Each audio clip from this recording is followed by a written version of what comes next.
The Edmonton Oilers took care of business on the first day of NHL free agency. Now, it's time to take care of some long-term planning.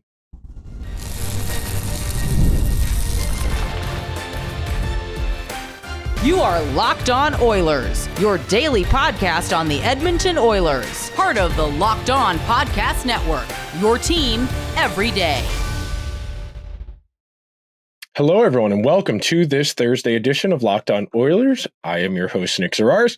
Before we get to today's show, I want to thank everybody who's making Locked On Oilers their first listen of the day. Locked On Oilers, part of the Locked On Podcast Network, your team every day. And today's episode is brought to you by Gametime. Download the Gametime app, create an account, and use code LOCKEDONNHL for $20 off your first purchase. Terms apply. So, today's episode, very organic strain of thought. The Oilers addressed short-term needs. They brought in a bunch of guys on 1, 2, and 3-year contracts.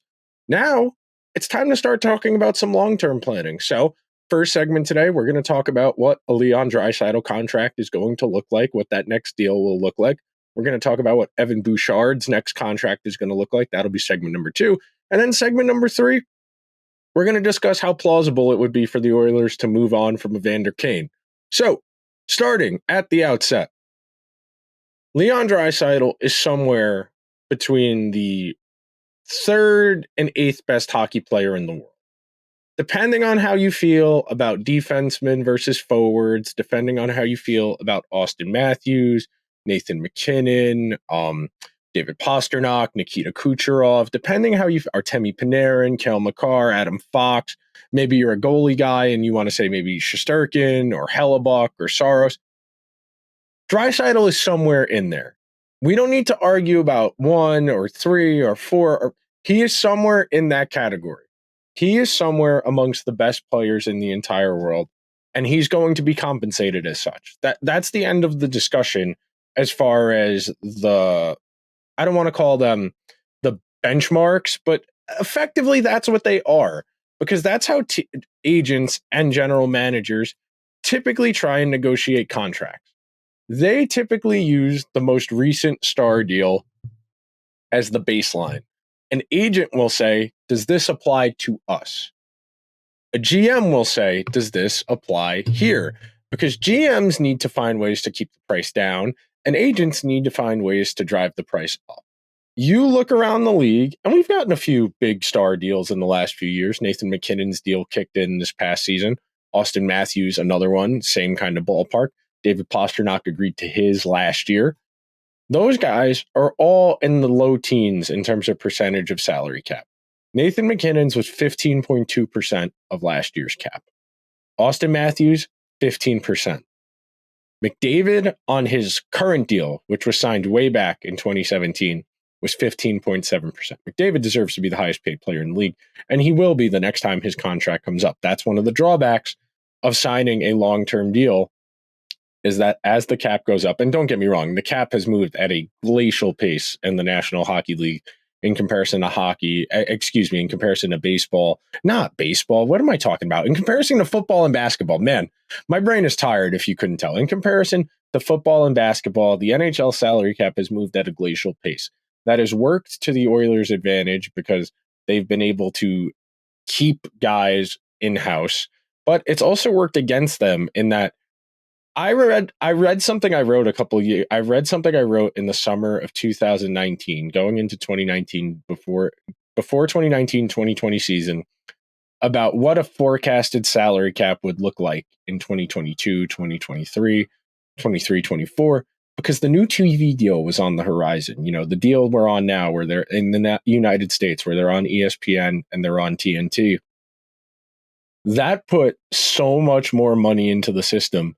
But because of the pandemic, because the players had to pay back the owners in escrow, that money never got into the system. That went into the owners' pockets to make up the balance for them playing in empty stadiums, where the players got paid because they were playing the games, but because the owners were only getting TV money, they weren't getting gate revenue, they weren't getting concessions, parking, all the underlying stuff when you're going through the line items on the budget. Because the owners weren't getting that stuff, the players had to pay back to be in line with the CBA, because it's a 50-50 split. And that's why the players have to put money in escrow. That way, if they make more money than the owners out of the revenue, the money's already aside. They don't have to go to the players after the season and say, hey, we need you to write us a check for this. The money gets taken out along the way and goes into escrow. So Draisaitl's going to write a number. I imagine he's going to write a number that starts with at least 13, as in 13. 13 million would be 15% of the cap for 2024-2025, this upcoming season, the last season that Draisaitl is under contract. And you got to remember, Draisaitl's only made $8.5 million for the last 8 years. And that's one of the bigger contracts of that last era, the late 2010s into the early 20s. $8.5 million when that contract was signed 8 years ago. That was a lot of money. He has given the Oilers considerable excess value. And I'm not just talking about like, oh, he's good. I'm talking about they got one of the best players in the entire world for the going rate of a first pair defenseman in today's league. You know, what Brandon Montour got in free agency isn't very far away from what Draisaitl's given them. And yes, there are complaints about some parts of Draisaitl's game. He's not the best defensive forward, and that's what holds him back from being in the conversation for best player in the world. But when the offense is as good as his offense is, it mitigates the defensive considerations. And he has given the Oilers so much excess value. I want to be clear here. The Oilers not only are going to get the last 3-4 years of Draisaitl's physical prime, 29, 30, 31, 32, they're taking care of a guy. They took a player from Germany, not a country that puts a lot of guys into the league. They put him in an environment to blossom. He got a Hart Trophy. He scored 50 goals multiple times. This is clearly an elite player. I would be okay with the Oilers giving Draisaitl anything up to $14 million per year. $14 million per year would give Draisaitl 15% of the salary cap 2 years from now. So we're not talking about this upcoming season. Remember, he's still under contract this upcoming season. We're talking about the one after that. Conservative estimates put the salary cap for that season, the one, not this upcoming one, the one after that, somewhere in the ballpark of 92 to 93 million. If it's 93 million, $14.025 million per season would be 15% of that cap. You got to remember, as long as we have no more shenanigans with the NHL, the salary cap should continue to go up $4, $5, $6 million per year every year. So that contract will look better with time. It'll become from 15% to like 14.7% to 14%. As that contract goes along, as more revenue grows, because we exist in a capitalist society where growth always happens unless you're in a recession, and then in which case the owners complain and then the players get screwed. So assuming a linear growth progression, that contract will look okay as time moves along. I don't see a world where the Oilers don't find a way to get this done. I think they will move heaven and earth. I think that's why we're going to talk about Evander Kane later, because $5 million is not an inconsequential amount of money for one player, especially when you have other guys who need contracts. We're going to talk about Bouchard next segment. That doesn't include Dylan Holloway, Philip Broberg, Ryan McLeod, other restricted free agents within the Oilers' bandwidth who do need to be taken care of, who are good players, and who do have the opportunity to provide excess value on their next contract. But that will do it for our Draisaitl segment here. So we're going to take a quick break. Then we're going to come back. We're going to tackle Evan Bouchard in the right-handed defenseman market, which is absolutely blossoming in the last few years. So be sure to stick around to this episode of Locked On Oilers, where we've got your team covered every day. If you're watching on YouTube, you can probably see the thin layer of sweat forming on my forehead. That means it's summer. It means it's hot. That means concerts. That means baseball. And if you want to get out there this summer, you want to go to a show, you want to go to a baseball game, you have got to check in over with our friends at Gametime, featuring some of the best tools in the ticket buying industry. Things like zone deals, where you choose the section, like Gametime choose the seats, you get a better deal. All-in pricing. They show you the total upfront with no surprise fees at checkout. My personal favorite, the seat view, where you get a panoramic view of your seat, the view from your seat on the app. You want to have a good view. You want to be able to see balls and strikes at home plate if you're at a baseball game. You want to be able to tell what's fair or foul. You need the panoramic view. the lowest price guarantee, or Gametime will credit you 110% of the difference. And Gametime ticket coverage, your purchase is covered with the most flexible customer service policy in the ticketing industry. So take the guesswork out of buying MLB tickets this summer with the Gametime app. Download the app, create an account, and use code LOCKEDONNHL for $20 off your first purchase. Terms apply. Again, create an account and redeem code LOCKEDON NHL for $20 off. Download Gametime today. Last minute tickets, lowest price, guaranteed. Thank you to everybody making time for Locked On Oilers to be part of your Thursday, whether it's first thing in the morning, on the way to work, on the way to school.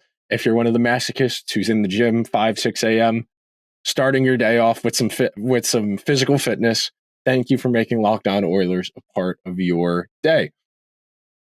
Evan Bouchard is a bit more interesting in terms of philosophy, because we were just talking about Draisaitl, who's about to become an unrestricted free agent. That means after next season, he would be there on July 1st. Evan Bouchard is 1 year away from becoming a restricted free agent, which means unless another team was willing to make offer sheet compensation, Evan Bouchard would not be free to talk with other teams. That means unless he wants an offer sheet and wants to go somewhere else, he is at the Oilers' discretion of what they're going to spend. There are multiple schools of thought. The prevailing sentiment amongst general managers and amongst hockey people is that when you have a player on that restricted free agent contract, you are getting the best value of a player's contract, a player's career, because you're typically buying their age 24, 25, 26, 27, 28, 29 seasons. Typically, we see a decline in statistical production begin about age 30. It can be 31, can be 32. Then there are outliers. For every guy who falls off at 32, every 5 years or so, you get the Patrice Bergeron who could play forever because they're timeless, or the Joe Pavelski, or the Marty St. Louis, somebody who can just hang on forever and ever. Most players won't be that. The greats typically are. If Connor McDavid plays until he's 35, 38, 40, I could see a world where he does the Sid decline, where he's still putting up a point per game at 35 years old on a decent team. Bouchard, the Oilers have two options. They can either say we need to prioritize our flexibility and try and bridge deal him. A bridge deal is dicey for two reasons. Number one, you might sour your relationship with the player. And look, I'm under no illusion the Oilers don't think Bouchard is worth the money. But the thing is, the Oilers need flexibility. You heard me. We just spent an entire 10 minutes talking about Leon Draisaitl. They're going to need to figure out that deal. Then they have an option. Do we want to go like 3 years, $7 million per with Bouchard? Do we want to go the max? Do we want to go 8 years, 9-something million with Bouchard? Because there are a lot of guys out there who are making a lot of money to play defense in the NHL these days. Erik Karlsson leads the way at $11 million per. That contract was not a restricted free agent deal. Rasmus Dahlin, who's the next highest paid defenseman at $11 million per, that was a restricted free agent deal. Drew Doughty, who's third, he was not a restricted free agent. That was at the end of restricted free agency. Zach Werenski, he was a restricted free agent contract signing. Charlie McAvoy, restricted free agent contract signing.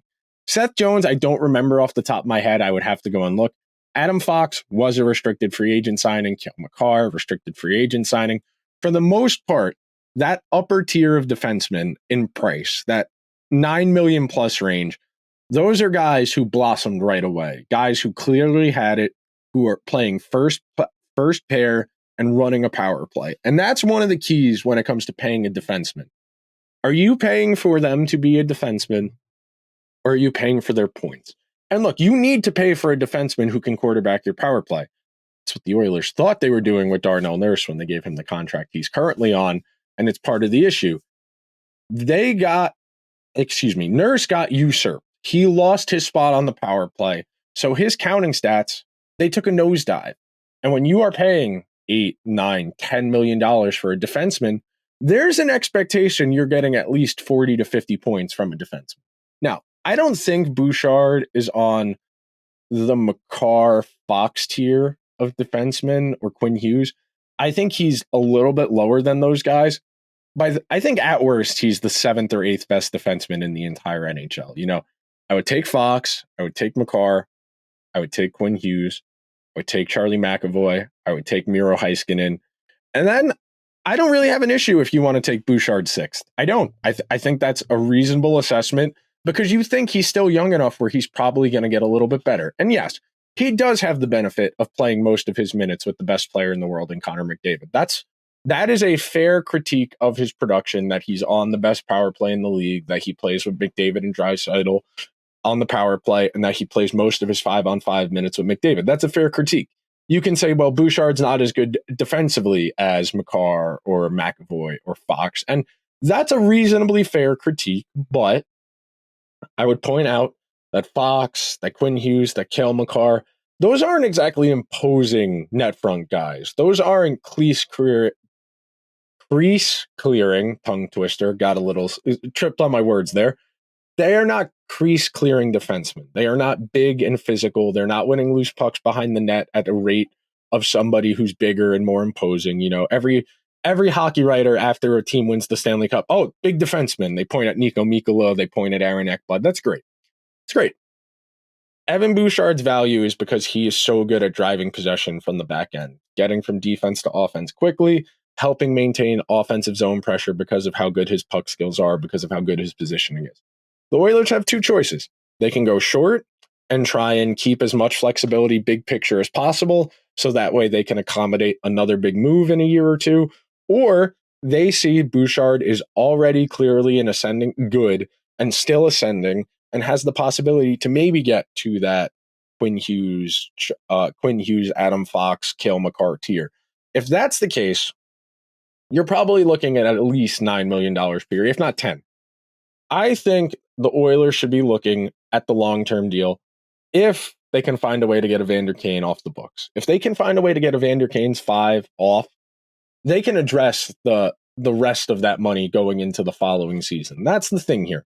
You got to juggle the present day, next year, and the year after that, because it's all interconnected, and GMs aren't making decisions in the offseason based solely on this upcoming season. They got to keep 1 year, 2 years, 3 years all in a line simultaneously.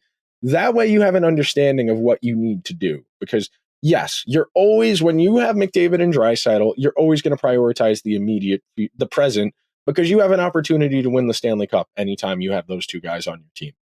Figuring out the rest is the secret, is the mystery of life, if you will.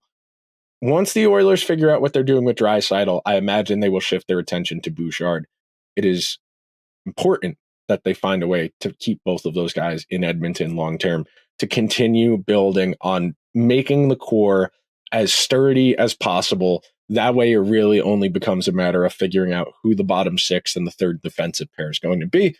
We're going to take one more quick break here on Locked On Oilers. We're going to come back. We're going to talk about if it's possible for the Oilers to move on from Evander Kane, some teams who may or may not be in the mix, what the going rate for $5 million of cap space is, and a whole lot more. So be sure to stick around.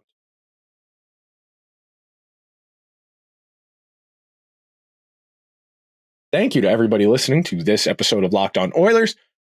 The Evander Kane situation is befuddling because at the outset, the Oilers brought in Evander Kane because he was dirt cheap, because the Sharks had voided his previous contract for the allegations that he borrowed money against it and then failed to pay his debtors off, and for forging a vaccination card to get into Canada during that 2021 season when he was a Shark. So it's complicated.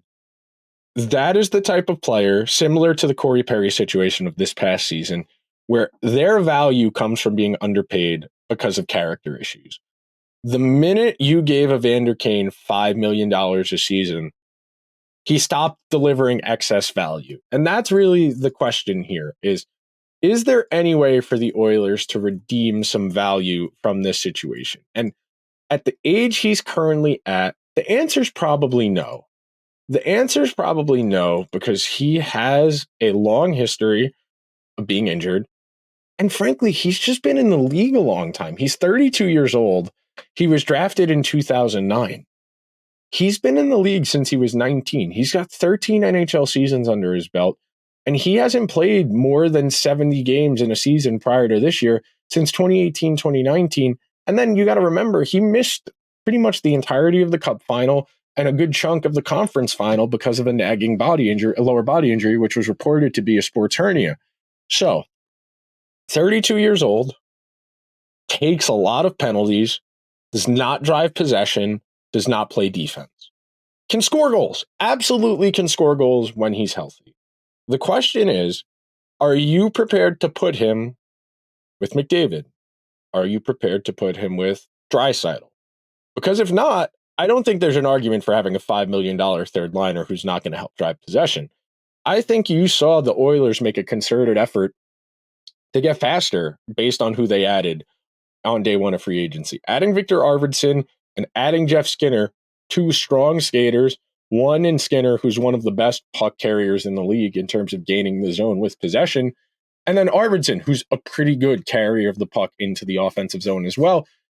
Those are more functionally useful skill sets than what Evander Kane brings.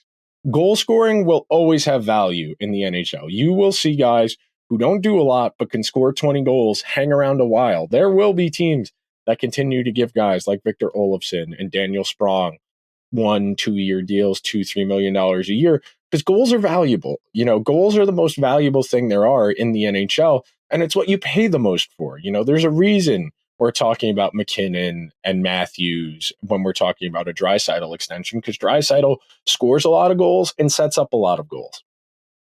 Evander Kane at this point is pretty limited. And yes, he does bring that functional toughness that you like to see. He's physically imposing. He's not afraid to get engaged in the game physically, but that's why he takes a lot of penalties. And there aren't a lot of teams that can take his entire cap hit.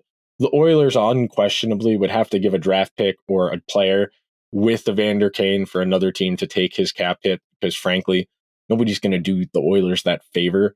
There are teams, you know, the Ducks have space, the Flames have space, the Red Wings, the Sabres, the Blue Jackets, the Sharks, Utah, Carolina, Seattle, the Kings, Montreal, Boston, and there are more teams that can afford to take it, but those were just like the first 10 I could list when I was looking at Cap Friendly's available cap space when I sorted the teams by that. So, in theory, you give a team a second round pick to take Evander Kane's $5 million for the next few seasons.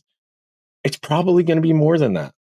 It is probably going to be more than that, unfortunately, for the Oilers. And that's why giving Kane that contract was so short-sighted. Because, yes, he did fill an immediate need when they brought him in on that minimum contract as a free agent. But the minute you started paying him real money, you were going to struggle to reclaim value on that contract of any kind, getting excess value, finding a way to make Evander Kane work. And now he's 32 years old. He is under contract for 2 more seasons. The problem is he has a full no movement clause until next spring. Maybe after next season, with 1 year remaining, you can find a way to get him to free agency. You know, the modified no trade clause kicks in on March 1st of 2025. That's 2 years from now. Right? No, excuse me, I forgot. It's 2024, not 2023. My brain is tired. You got to remember I'm very tired. But his no movement clause kicks in right before next year's trade deadline. The trade deadline next year going into the following season. I don't know if the Oilers are going to be able to find a way to trade him this summer, because if they do that, that money's unquestionably just going to get redistributed to Draisaitl and Bouchard on their next contracts. The Oilers need to find a way to make space. You're going to assume the salary cap is going to be in the ballpark of 92 to 93 million for the season Draisaitl becomes unrestricted and Bouchard becomes restricted. That's another 5 million on top of the current 88 we're going to have next year. Then you add Evander Kane's 5 million.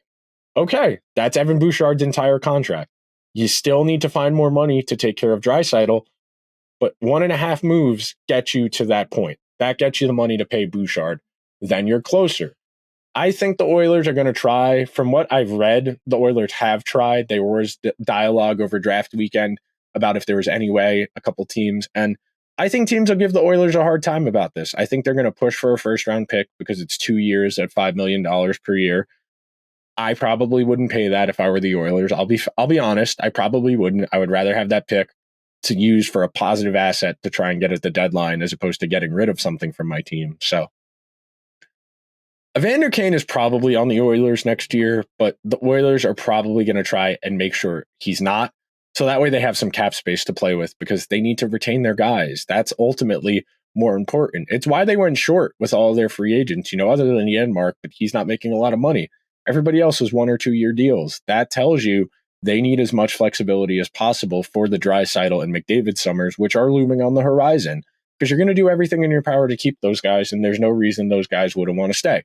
So that will just about do it for this Thursday edition of Locked On Oilers.